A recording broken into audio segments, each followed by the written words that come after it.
Bonjour, je m'appelle Geneviève Boucher et j'interviens dans le cadre de mon bénévolat dans l'association 100 000 entrepreneurs. C'est une association qui a pour vocation de permettre aux gens qui sont dans la tranche Bac-2 à Bac+2 de comprendre les mécanismes de l'entrepreneuriat et de se positionner pour savoir si ce type d'aventure vous convient ou au contraire, si vous préférez travailler dans des entreprises que les autres ont créées. La tendance est à susciter de la création d'entreprises car nous avons un tissu entrepreneurial à renouveler. Mais c'est un petit peu comme tout le monde aimerait être un chanteur. Pour être un chanteur, il faut avoir un profil particulier qui permet de le faire. Et si on n'a pas ce profil, on fait tout à fait autre chose et on peut tout à fait réussir sa vie en faisant tout à fait autre chose. Alors, à 100 000 entrepreneurs, hop là, qu'est-ce qui se passe? Je n'arrive pas à tourner les images. Voilà. À 100 000 entrepreneurs, en fait, on nous demande de nous présenter. Donc, moi, j'ai fait mes études pour une part à l'université René Descartes, mais pour l'essentiel, à Dauphine, où j'ai appris l'informatique, les télécoms, l'économie et une spécialisation un peu particulière qui s'appelle la futurologie cybernéticienne. C'est la discipline qui s'intéresse à travailler sur le long terme.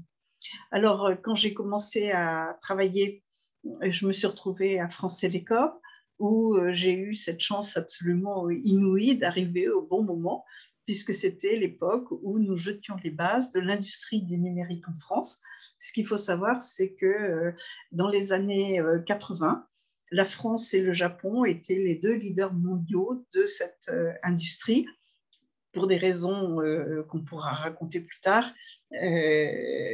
Cette avance a été entravée et aujourd'hui, nous sommes dans une phase où nous allons pouvoir sans doute redémarrer. Donc, quand France Télécom a été privatisée et que tout l'élan industriel que nous avions lancé a été stoppé net, j'ai créé ma propre entreprise qui s'appelait Préfixe Interactif et qui aidait les institutions, les grandes entreprises françaises à s'approprier le numérique et à faire des stratégies sur le long terme avec les bouleversements qu'induisent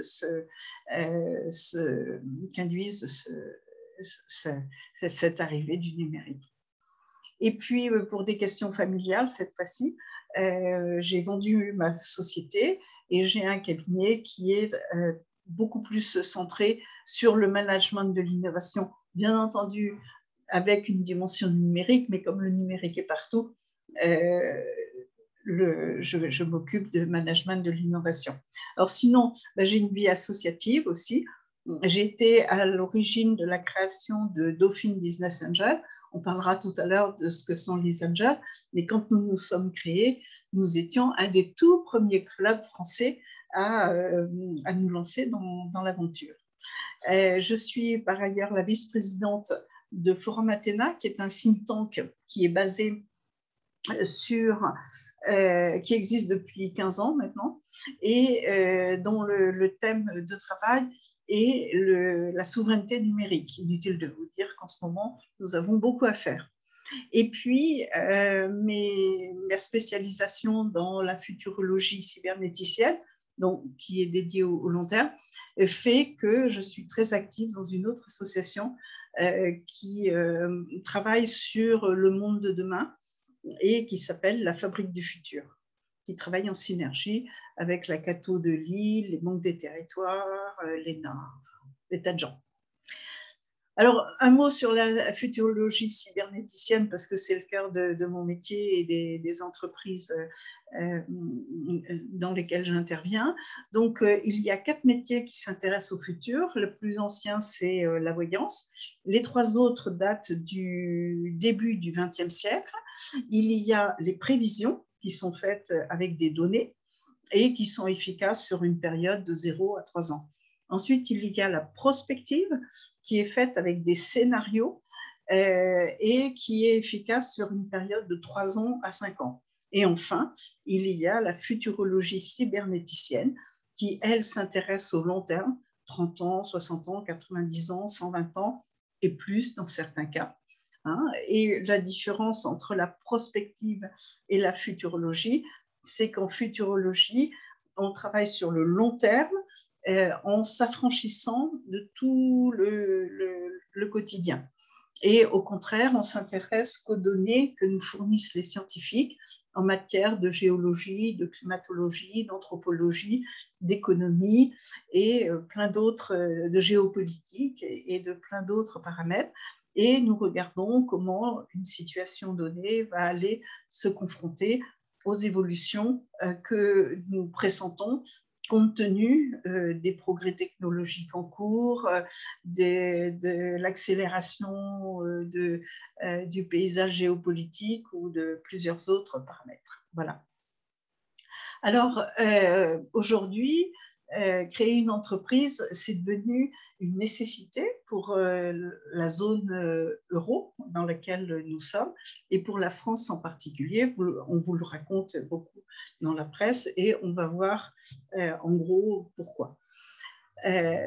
Pourquoi on crée une entreprise à la base, c'est parce que historiquement, les communautés ont des besoins et tout le monde ne peut pas cultiver exactement les carottes qu'il va consommer, filer la laine dont il va avoir besoin, etc., etc.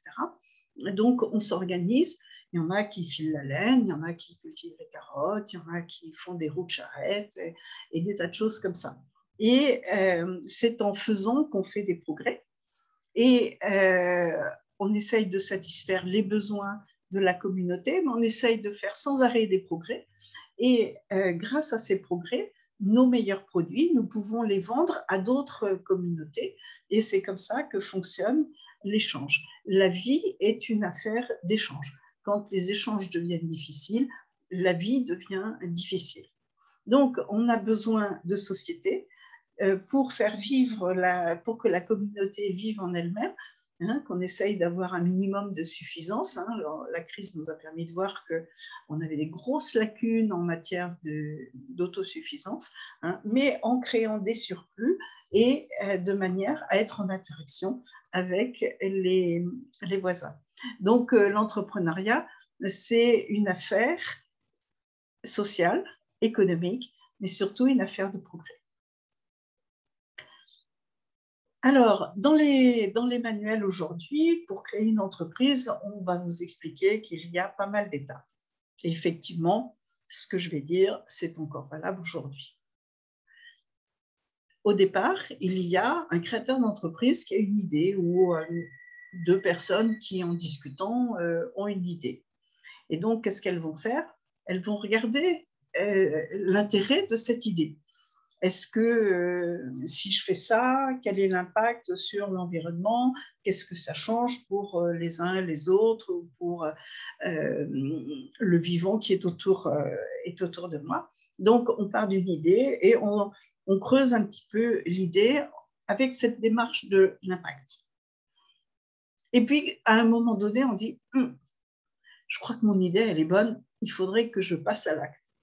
Aujourd'hui, créer une entreprise tout seul, c'est quasiment impossible. On peut le faire. Si c'est une toute petite entreprise qui fait quelque chose de très simple, on peut se lancer tout seul. D'ailleurs, le statut d'auto-entrepreneur a beaucoup de succès, mais ce sont des gens qui font quelque chose de précis. Ils livrent des pizzas ou des choses comme ça. Si on veut un projet un peu plus compliqué, il va falloir monter une équipe. Et ça, c'est la première difficulté. Il faut trouver des gens avec qui on a envie de travailler, des gens qui trouvent l'idée sympa, qui même enrichissent l'idée, et on va les trouver dans son entourage, avec les camarades, les collègues, les experts. Petit conseil, évitez la famille, parce que la famille, c'est le camp de retranchement, en quelque sorte. Alors, si vous vous brouillez avec un membre de la famille, vous pouvez avoir des dégâts sur l'ensemble de l'atmosphère dans la famille. Non, pas trop.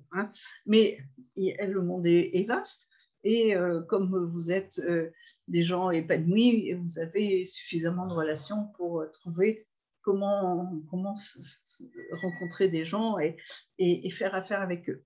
Alors, il y a des structures où vous pouvez avancer. On va en parler tout à l'heure.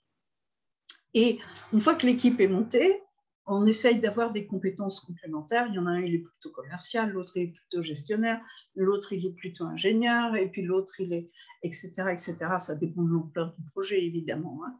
Et on va essayer de voir, cette fois-ci, de façon beaucoup plus poussée, comment l'idée est ressentie vis-à-vis des cibles avec qui on va être en relation. Donc, il y a les clients, il y a les concurrents, et puis il y a les partenaires potentiels. Hein. Les clients, il faut se méfier. Vous leur présentez une belle idée, mais vous ne leur demandez pas d'acheter votre produit à la fin de l'entretien. Donc, quelquefois, ils sont très polis, ils disent que c'est formidable, et puis ils rentrent chez eux et ils n'y pensent plus. Et quand le produit arrive sur le marché, ils ont un peu changé d'idée. Voilà. Donc, il faut prendre ces choses avec un peu de recul. Par contre, les concurrents potentiels apportent énormément d'informations. Hein, parce qu'on peut se dire, tiens, j'ai l'intention de faire comme ça, mais lui, il ne fait pas du tout comme ça. Il y a peut-être une raison, pourquoi, est-ce que je dois en tenir compte, etc., etc. Et enfin, les partenaires potentiels, parce que si vous voulez faire des bouchons non plus en liège, mais dans une écorce d'un arbre qui est à l'autre bout du monde, faut s'assurer que vous aurez accès à ce marché, que les gens vont cultiver le produit en quantité suffisante par rapport à ce dont vous allez avoir besoin, etc., que le transport va suivre, etc. Donc, on essaye de voir, on sait ce qu'on veut faire, maintenant on essaye de voir avec qui on veut le faire. Et une fois qu'on commence à avoir les idées un peu claires, on s'attaque à une tâche relativement complexe, qui est le business model. C'est-à-dire qu'on va essayer de se dire à soi-même comment je vais gagner ma vie avec ce projet. Qu'est-ce qu'il faut que je mette en entrée du projet et qu'est-ce que je mets en sortie du projet. Et en sortie du projet, est-ce que j'ai un produit que je mets dans, ou est-ce que j'ai des produits intermédiaires, hein, puisqu'on va aller de plus en plus vers l'économie circulaire, on va vous demander d'expliquer qu'est-ce que vous faites de vos propres déchets, ou est-ce que vous partez des déchets d'autres fournisseurs, etc., etc. Alors, le business model, pour arriver à comprendre la difficulté, hein, on va prendre l'exemple tout bête de Google quand Google est arrivé sur le marché. Vous utilisez tous les jours Google directement ou indirectement, mais vous n'êtes pas les clients de Google. Vous êtes les fournisseurs de données à Google. Et Google fait son commerce sur les données que vous lui donnez et que vous lui fournissez gratuitement. Donc, ce sont les gens qui achètent les données, on dit raffinées, hein, qui sont les véritables clients de Google. Par exemple, les gens qui achètent des AdWords, c'est-à-dire des mots, des gens qui achètent des contacts avec des profils très qualifiés, hein, savoir si vous habitez en ville, à la campagne, vous avez des enfants, vous faites des études longues, je ne sais pas quoi d'autre. Voilà. Donc, le business model de Google avait été très difficile à comprendre pour les gens qui ne sont pas dans le monde du numérique, parce que Google faisait croire que le client, c'était vous, hein, et que Google était à votre service. Non, ce n'est pas ça. C'est vous qui servez Google. Voilà. Et ça, c'est ce qu'on appelle le business model. Et une fois qu'on a mis au point son business model, qu'on pense que l'idée est claire et crédible, eh bien, on va faire un zoom en chiffres. Hein, et c'est ce que l'on appelle le business plan. C'est-à-dire qu'on va essayer de regarder quel argent il faut mettre en entrée, qu'est-ce qu'il faut acheter, quelles sont les dépenses, comment fiscalement on va gérer un petit peu tout ça, etc., etc. Et on va le décrire avec une notion de temps qui s'écoule. C'est-à-dire, je dépense aujourd'hui, tout de suite, ça, mais les profits vont rentrer les uns derrière les autres. Donc, au fur et à mesure que ça rentre, je vais pouvoir dépenser ça, etc., etc. Ça, c'est le business plan. Tant qu'on n'a pas fait ça, on ne peut pas créer une entreprise parce qu'on n'y voit pas clair. Alors, on a fait ce business plan. Il va falloir trouver un petit peu d'argent pour lancer le projet. Donc, il faut aller vers ce que l'on appelle la love money, c'est-à-dire la monnaie qu'on trouve autour de soi, la familiale souvent, l'argent du ménage, une partie de l'argent du ménage, hein, et on essaye déjà de voir tout ce dont on dispose. On va regarder également toutes les aides auxquelles on peut prétendre. C'est un vrai labyrinthe en France. Il y a près de, dit-on, 600 aides. Mais quand vous éliminez toutes celles auxquelles vous n'avez pas le droit, parce que votre société n'est pas au bon endroit, parce que vous n'êtes pas dans la bonne filière industrielle, parce que des tas de critères, hein, vous vous apercevez qu'il n'en reste plus qu'une ou deux. Donc, il existe des applications qui vous aident à trouver. Il existe aussi des gens qui vous aident à trouver tout ça.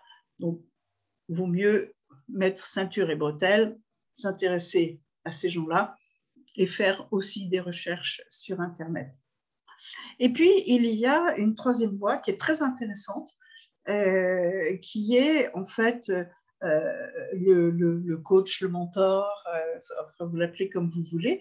Donc, ça peut être un client pilote qui se passionne pour votre projet et qui dit moi, je joue le jeu, je vais vous accompagner, je vais même faire la promotion de votre travail. Il y a une autre solution qui sont les souscripteurs, c'est-à-dire je m'apprête à faire ceci, cela.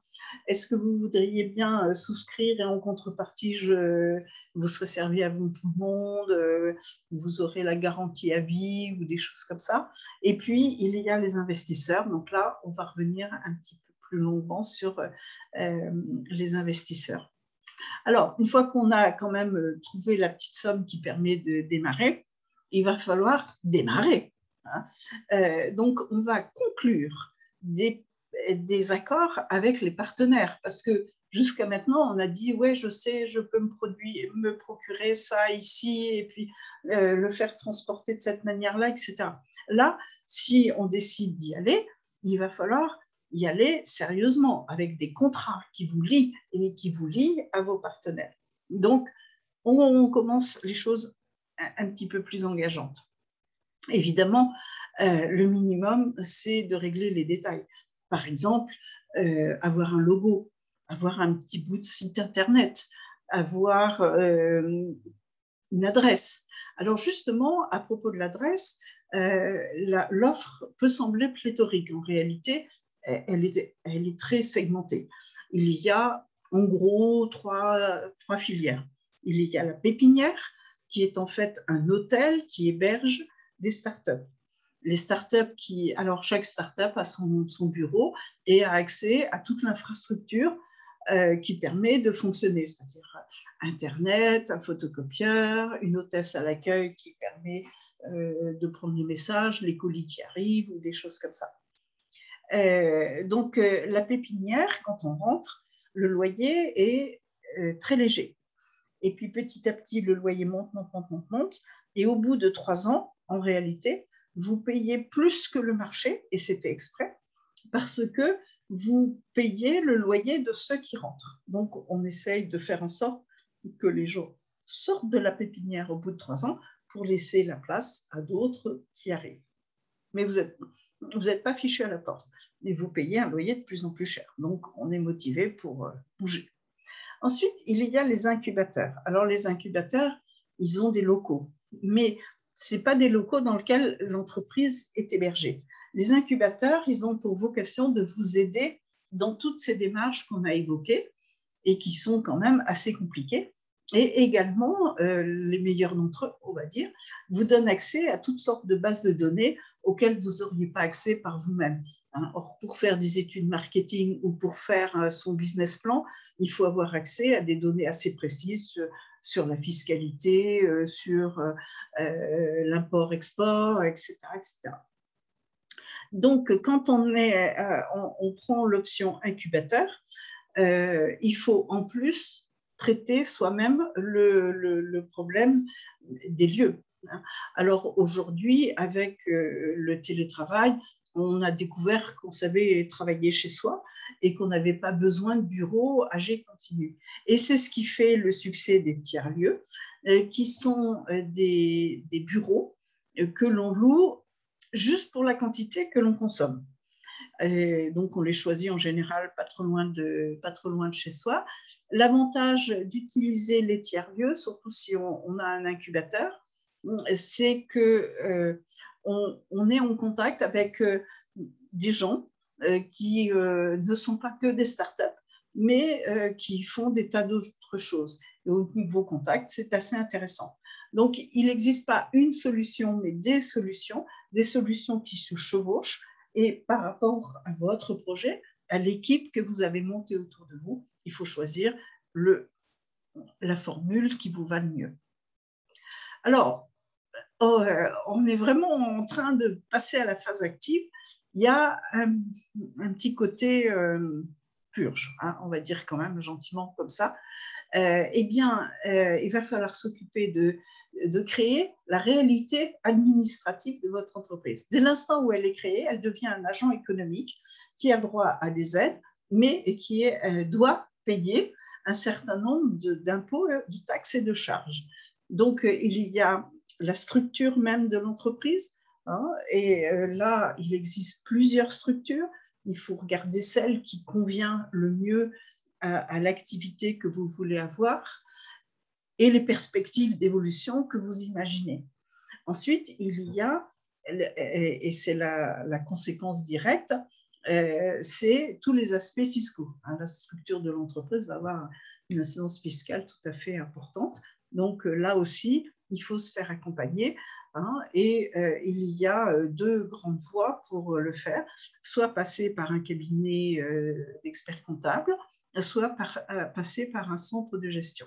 Donc, suivant l'ambition de votre projet, il faut voir, évidemment, l'expert comptable coûte plus cher, mais le centre de gestion fait une prestation qui est plus simple, qui est beaucoup moins coûteuse et qui vous met à l'abri des contrôles fiscaux et des contrôles des organismes sociaux.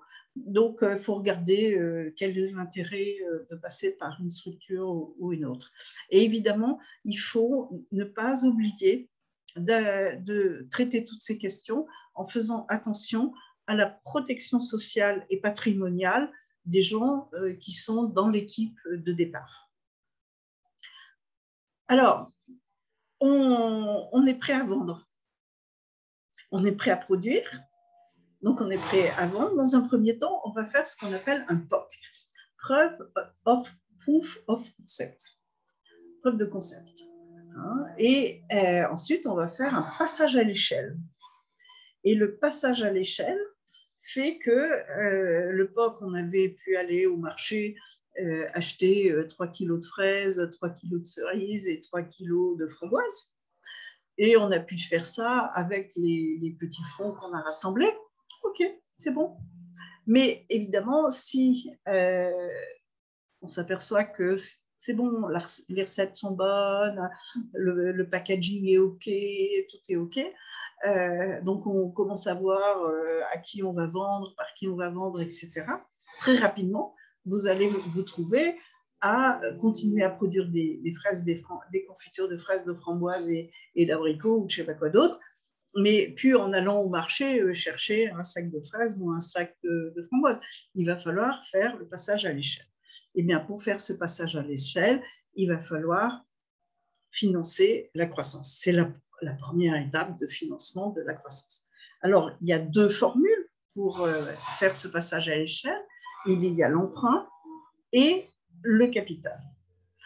Alors, dans l'emprunt, ce qui se passe, c'est que vous allez voir une banque qui va vous dire, bon, je peux vous prêter 20 000 euros ou 100 000 euros, et je vous demande de signer un contrat comme quoi tous les mois, vous allez rembourser une certaine somme, et au bout du bout, donc sur 2 ans, sur 3 ans, je ne sais pas quoi, au bout du bout, vous n'aurez pas remboursé 100 000 euros, mais 120 000 euros parce qu'il y a des frais, assurance, etc., etc.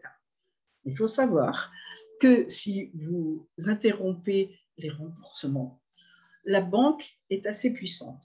Elle peut vous mettre en cessation de paiement, vous traîner devant un tribunal de commerce et liquider l'entreprise. Donc, il faut faire très attention parce que si votre recette de confiture est exceptionnelle, il y a peut-être de la malveillance aussi à vous mettre en difficulté. Donc, il faut avoir les idées très claires sur son business plan quand on contracte un emprunt. Un emprunt nous engage beaucoup et très sévèrement. Donc, l'autre formule, eh bien, c'est trouver des capitaux chez des investisseurs. Alors, pour y arriver, il faut aller à la rencontre d'investisseurs et dire que votre projet il est plus que sensationnel, il a voué à un avenir mirifique, etc., etc. Si vous réussissez dans votre démonstration, vous lèverez les capitaux dont vous estimez avoir besoin. Mais il faut avoir conscience de ce qu'on fait quand on fait rentrer un investisseur. Un investisseur, mettons que vous avez démarré, vous êtes deux, il y en a un qui avait 60% et l'autre 40%. L'investisseur, il amène, je ne sais pas, 100 000 euros par exemple, mais il va demander lui-même quelque chose, 30%, 40%, quelque chose comme ça. Eh bien, il va vous diluer, c'est-à-dire que les deux porteurs de projets initiaux, ils n'ont plus 60% et 40%, ils ont un prorata de ce qui a été concédé à l'investisseur. Hein, et comme il va falloir faire une succession de levées de capitaux, petit à petit, vous êtes dépossédé de votre entreprise.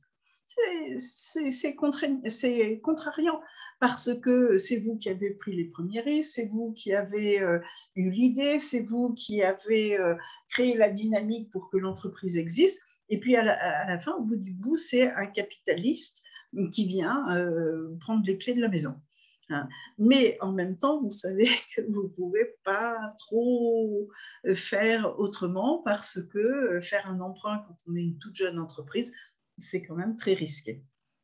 Un investisseur ne vous traîne pas devant les tribunaux. Un investisseur, il vend ses parts à qui il veut et vous perdez le contrôle de votre entreprise. Donc, il n'y a pas de solution miracle, il n'y a que des compromis que vous devez gérer avec beaucoup de subtilité, d'intelligence et de flexibilité.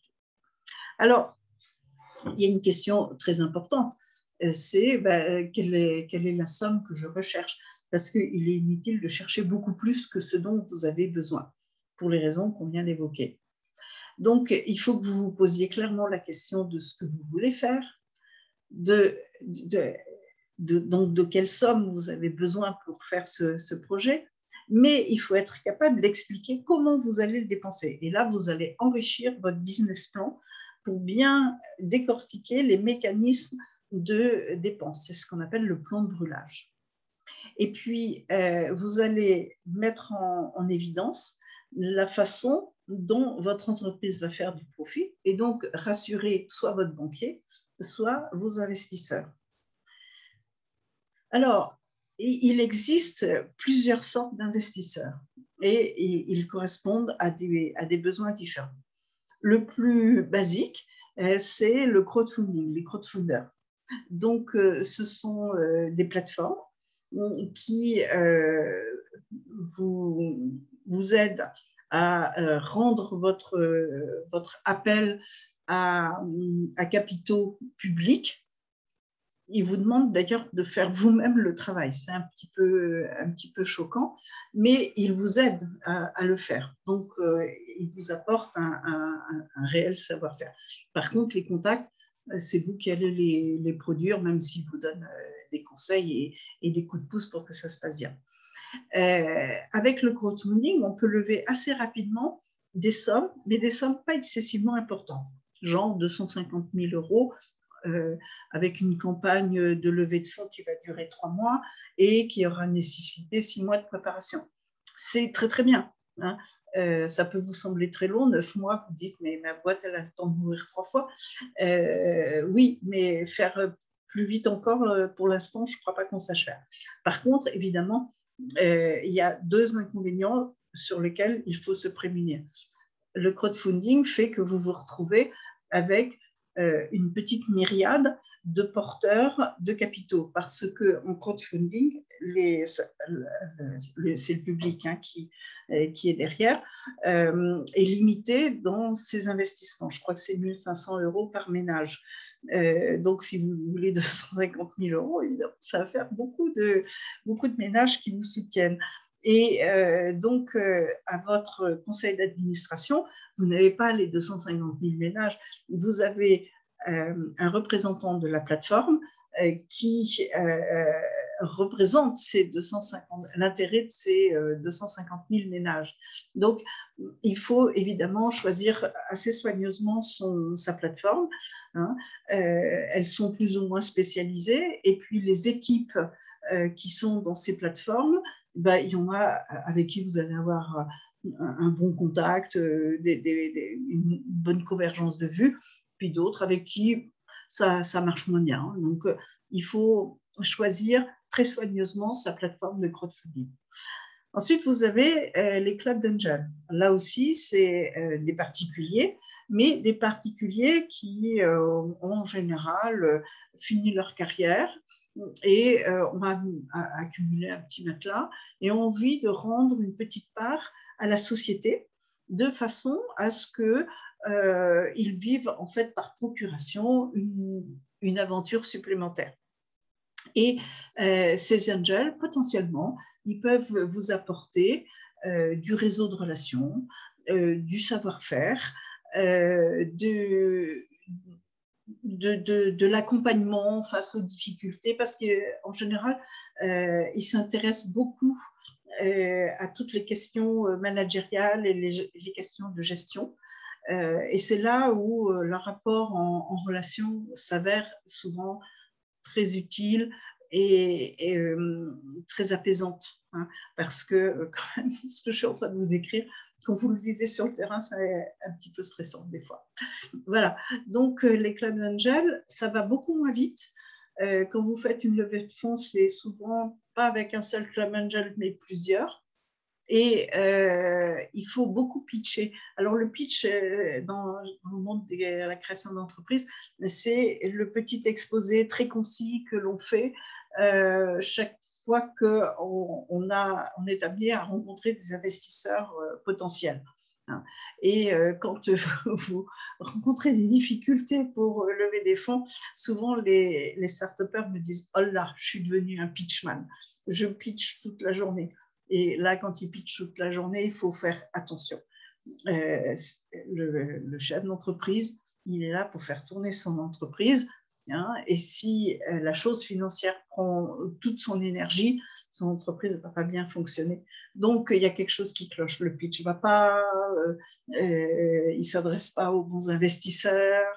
Voilà. Donc là, il faut l'aider vite fait pour qu'il retrouve un peu de sérénité. Alors après, vous avez dans la graduation les family office. C'est un petit peu différent.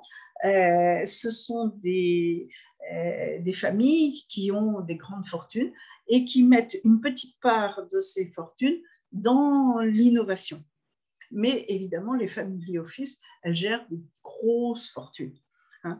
Et donc, vous n'aurez pas, avec un family office, l'accompagnement bienveillant et chaleureux que vous pouvez avoir avec un angel. Enfin, en principe, hein, tous les cas de figure existent, mais c'est un petit peu plus professionnel et c'est une finance un peu plus rude, un peu plus carrée. Hein, voilà. Mais il ne faut pas barrer toutes les pistes. Et puis, après, vous avez les fonds spécialisés Hein, alors, qu'est-ce que c'est qu'un fonds? C'est quelqu'un qui collecte de l'argent auprès d'établissements financiers et qui dit, voilà, moi, vous me donnez 500 millions, je vais m'en servir pour essaimer dans tel et tel domaine. Je mettrai une part dans l'innovation, une part dans l'exploitation, etc., etc. Et ce fonds, en fait, il rentre dans les capitaux d'un certain nombre d'entreprises, mais avec clairement affiché l'idée qu'au bout de 3 ans, il va sortir du capital, c'est-à-dire qu'il va vendre sa présence dans le capital, soit aux créateurs d'entreprises eux-mêmes, et à ce moment-là, ils reprennent le pouvoir de leur entreprise, mais beaucoup plus souvent, ces opérations se font en faisant des regroupements d'entreprises, etc., etc. Hein. Donc, c'est ce qu'on voyait tout à l'heure. Quelqu'un qui rentre dans votre capital, en général, il y rentre pour en sortir. Quand il sort, il entend récupérer, s'il vous a apporté 100, il entend récupérer 120, hein, donc obtenir 120 de celui qui va lui succéder. Et ainsi va le business. Et c'est ça qui fait que dans les levées de fonds, vous avez toute une graduation. Hein, vous avez les fonds d'amorçage, les fonds d'expansion, de développement, de consolidation et également les fonds de transmission, puisque comme je vous le disais, quand on transmet, celui qui était rentré en mettant 100 sur la table, il entend récupérer quelquefois, il met 100 et il veut récupérer 500 3 ans après ou 5 ans après. Donc, il faut réinjecter de l'argent pour que la machine tourne. Mais aujourd'hui, on est dans la création d'entreprises, hein, on n'est pas dans la transmission. Voilà. Alors, il y a un acteur qui est incontournable dans la création d'entreprises, c'est BPI France, hein, et qui aide les créateurs d'entreprises sur différents... alors, c'est une banque, hein, mais c'est une banque qui a vraiment une spécialisation dans la création d'entreprises et elle est particulièrement outillée pour financer certaines phase de lancement et de développement d'entreprise.